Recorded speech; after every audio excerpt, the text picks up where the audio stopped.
Programang ito ay rated SPG, striktong patnubay at gabay ng magulang ang kailangan. Sa grupo nila Tanggol ay si Tanggol ang may pinakamabigat na kaso dahil ito sa panggigipit ni Rigor at kay Tanggol niya ibinibintang ang lahat.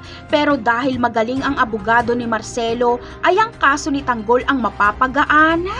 Dahil ang magiging kaso lang ni Tanggol ay ang pagnanakaw niya ng pera sa mga Red Phoenix at hindi naman nagsampa ng kaso ang mga Red Phoenix.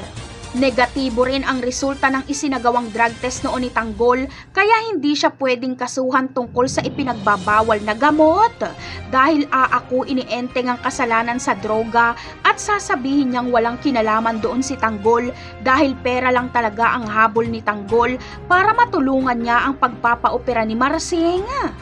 Kaya ang magiging resulta sa hearing na ito ay si Tanggol lang ang makakalaya.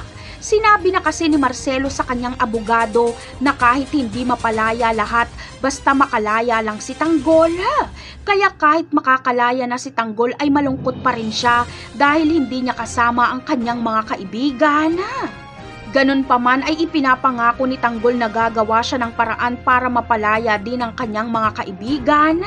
Habang si Marites naman ay sasabihan niya si Tanggol na wag munang uuwi sa kanila dahil siguradong magkakagulo lang dahil galit na galit sa kanya si Rigor. Pipilitin ding matawagan ni Marites sila Tinding para ibalita na laya na si Tanggol. Napakarami pa nating dapat abangan sa mga susunod na episode. Paalam!